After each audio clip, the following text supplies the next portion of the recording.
Pessoal, primeiramente bom dia, obrigado aos membros da banca que estão aqui presencialmente conosco, obrigado Lina por ter também vencido aí o fuso horário e o Oceano Atlântico e também está aqui online com a gente via remoto.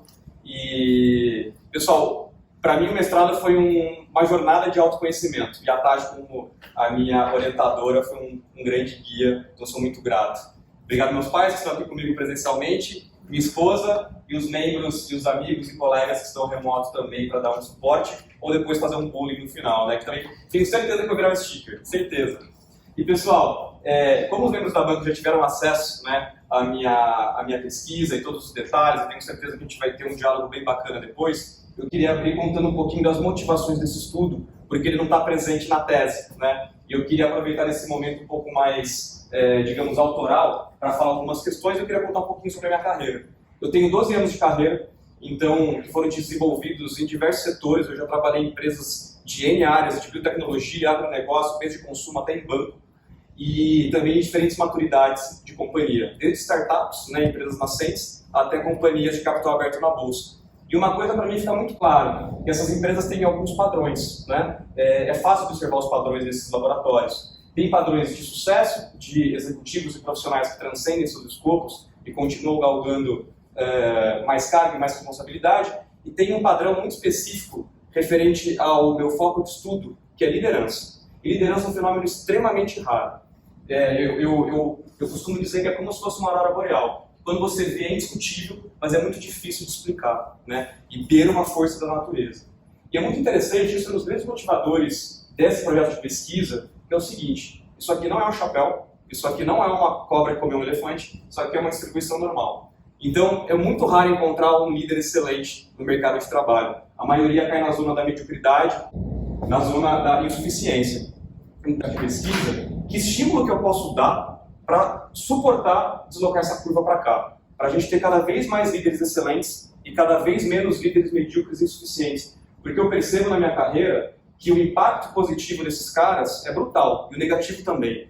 Então, um líder faz ou quebra uma carreira de um indivíduo. Um líder faz ou quebra um modelo de negócio. Um líder faz ou quebra uma sociedade. Então, acho que a gente até está vivendo um momento de mundo onde esse ato de liderança, ou até uma abundância de uma liderança insuficiente, está ficando muito claro para os impactos da nossa sociedade. E aí entra um ponto que os nossos gestores também não têm muito tempo para consumir informação. E um outro padrão que eu percebo na minha carreira é que liderança e desenvolvimento pessoal é muito indissociável de quem a pessoa é como indivíduo. E a maioria que se forma, ela vai atrás do superficial. E aqui não é nenhuma crítica a esses autores, eles são bons, são excelentes. Aqui é mais um ponto de a responsabilidade está com a gente, de ir atrás de conhecimento, né? Então, o que me motivou a fazer esse processo de autoconhecimento no mestrado é que no mundo de superficialidade, eu percebi que a profundidade é um superpoder, né? Então, para mim, abriu um mundo de possibilidades quando eu comecei a estudar literatura de liderança. Foi muito poderoso. E eu queria trazer um pouco desse conhecimento para tudo. E outro ponto interessante, que quando os líderes, aqueles que se propõem a se formar, eles consomem esse material, eles acham que isso resolve todos os problemas que eles vão encontrar no mundo corporativo. Quando não é verdade.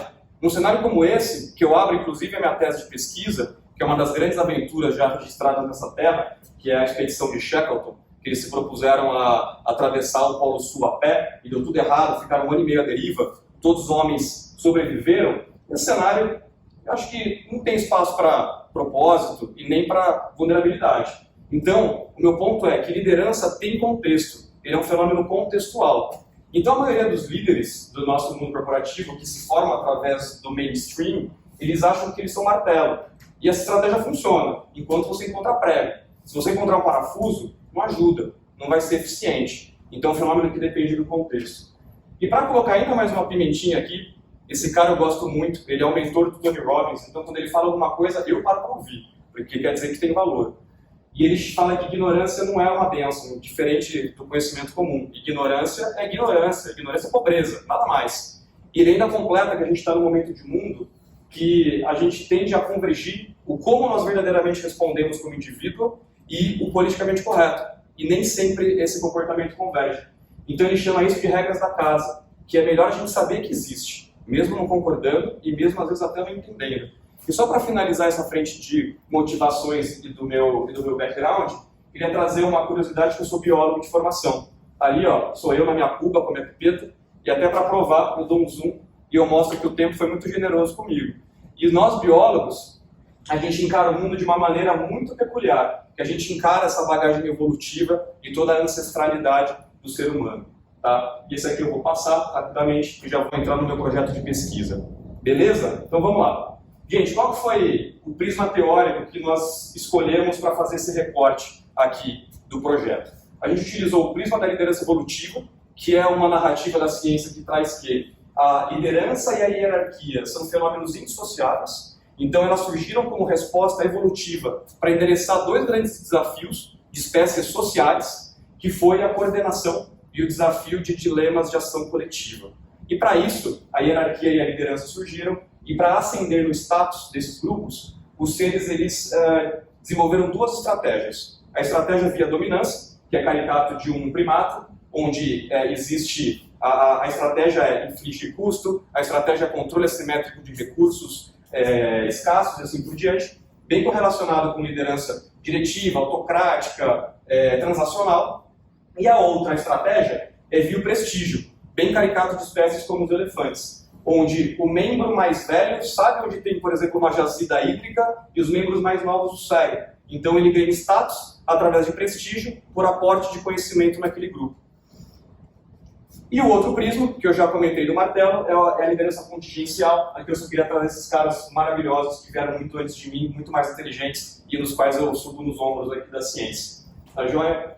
E aqui a gente começa a moldurar o projeto de pesquisa, que se iniciou com essa pergunta. Poxa, será que a liderança via dominância pode ser adequada? Esse perfil que tem sido tão estigmatizado na mídia mainstream, enquanto outros antagônicos têm sido tão romantizados? E se pode ser adequada, o mais importante é em quais contextos. Então, o meu projeto de pesquisa focou nos contextos desse fenômeno da liderança. E para ajudar a moldurar essa questão, nós escolhemos 4 variáveis para fazer essa relação de causa e efeito e causal. Né? Então, a primeira é a liderança via dominância, que eu já comentei. Como que ela impacta o comprometimento organizacional afetivo. Essa é uma métrica desenvolvida na escala do Meyer, que tem outros 2 componentes que a gente não escolheu, tá? Mas a gente escolheu esse componente específico afetivo porque nós queríamos pegar o componente emocional, o componente atitudinal, e que inclusive está muito relacionado com o comportamento de saída das organizações, índice de turnover, uma métrica super estratégica para os gestores, né? E aí, 2 outras variáveis contextuais, foco regulatório. Isso aqui é uma variável que a ciência trata como sendo o prisma de interpretação de mundo daquele indivíduo e que ele tem 2, que são antagônicos. E todos têm um e majoritariamente do que o outro, né? O primeiro é o foco regulatório em promoção, aquele indivíduo cujo sucesso é o acerto, ele se aproxima do positivo, e o foco regulatório em prevenção. Para esse indivíduo, sucesso é o não erro, ou a fuga do negativo. E esse jeito de interpretar a realidade impacta brutalmente no como ele interpreta o mundo e como ele se porta, né? E o outro fator contextual, que é a 4ª variável de interesse explicativa, é a percepção de ambiguidade. Esse cara, a gente sabe que é um estressor do ambiente organizacional e também ele é uma já conhecida necessidade humana, no sentido que o humano busca reduzir a ambiguidade e aumentar o nível de certeza. Inclusive, esses são os grandes papéis de uma liderança eficiente. E aí, lastreados na literatura, a gente montou esse modelo teórico. Aqui são os efeitos diretos que a gente esperava encontrar, que a literatura trata. Então, que tanto foco regulatório em promoção teria um efeito positivo no comprometimento, né? Aqueles caras com esse foco são mais comprometidos. Liderança via dominância e percepção de ambiguidade teria um efeito negativo no comprometimento. Ou seja, quanto maior o perfil de dominância do líder, ou maior a percepção de ambiguidade do meio, menor o comprometimento organizacional. Mas a nossa tese foi focada nos moderadores, ou seja, nos fatores contextuais que influenciam essa relação direta entre liderança e comprometimento. E a primeira hipótese era que a percepção de ambiguidade do ambiente, de tarefa na verdade, ela modera essa relação que é negativa entre liderança e comprometimento, só que acontece, a ideia era que aconteceria um efeito de que em alta ambiguidade essa relação é atenuada, parcialmente ou até totalmente, ou até inverteria esse vetor. E a gente quis testar essa hipótese, analogamente para foco regulatório. Em termos de estratégia de pesquisa, então nós selecionamos a abordagem quantitativa, onde nós compartilhamos uma survey enfim, pelas redes, com todas as escalas, todas uma Likert de 7 pontos. Tivemos 282 respondentes válidos, controlamos para algumas variáveis como gênero, posição hierárquica, estrutura organizacional, modelo de trabalho. E na tratativa de dados, a gente padronizou as variáveis para evitar efeitos de multicollinearidade e rodamos as regressões múltiplas, lineares múltiplas e apresentamos os efeitos de maneira hierárquica, ou seja, um efeito por vez. E aqui só para passar, a estatística descritiva do que a gente teve na amostra foi muito interessante porque as correlações já mostram que nós talvez encontraríamos aqueles efeitos diretos lastreados na literatura. E um ponto que eu queria chamar a atenção é que a média da percepção de ambiguidade, né, na nossa escala, ela foi bem abaixo das outras, significando ali que talvez a nossa amostra foi bem homogênea ou talvez não estava muito exposta a ambientes ambíguos. Isso foi interessante, mas eu já vou puxar essa informação, mas é importante guardar. E quando eu trago os modelos, que foram 6 modelos completos de regressão linear múltipla, eu vou apresentar aqui de uma maneira mais gerencial, plotando nesse modelo teórico que eu apresentei. E aqui foi muito bacana porque nós corroboramos a literatura. Então nós de fato encontramos os efeitos diretos, tanto de foco regulatório, tem um efeito positivo e relevante, liderança via dominância, efeito negativo e relevante, assim como percepção de ambiguidade.